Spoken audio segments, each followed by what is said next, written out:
I have a great guest standing by right now in Los Angeles, watching along with us. She is a forensic psychiatrist and body language expert, Dr. Carole Lieberman, on the show with us today. Dr. Carole, wonderful to see you as always. Hi, good morning. Oh, good morning. You know, and the question I have for you is something that I know many of people, including myself, have been wondering about Bradley Carroway, because no matter who was the driver, you know, we don't know, but we do know that he didn't call for help.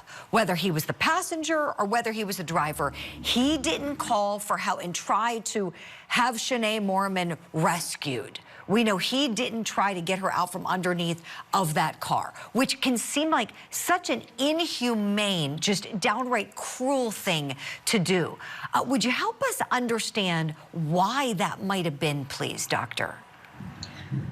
Well, you know, yes, that's a good point.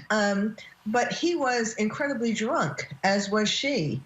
And he didn't run away, on the other hand. You know, yes, of course he should have. It would have been, of course, his phone was probably in the car. I don't know that he could get to the phone in the car, but I mean, I guess he could have flagged someone down. He could have done something, that's true. But I think it was just that between the shock of the accident and his being over the limit drunk, he didn't run away. I think that that's a key point, too. You know, they found him walking on the highway.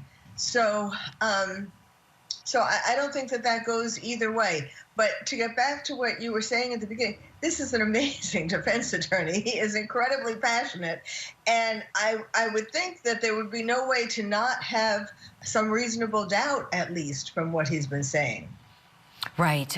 You know, well said, Dr. Carole. You know, we know they were both drinking. We know drinking can impair judgment, and perhaps that's why. I sure hope defense counsel addresses it. He hasn't really gotten to it yet. But don't you think that could be effective with this jury to really own the bad behavior for people who might be angry at him that he didn't try to help her? Yes. I think it would be good to have some kind of an explanation for why, you know, perhaps having a forensic psychiatrist, an expert witness. You always need an expert witness psychiatrist to have examined like him. You. Exactly. He should have called me. But, you know, someone to ask him, or I don't know if he was on the stand. I haven't seen him on the stand, the defendant.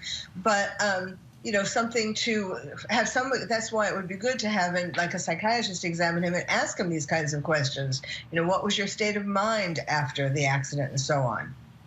Right. That would have been helpful. Dr. Carole, we are glad that you were here with us on the show and not testifying in a trial somewhere.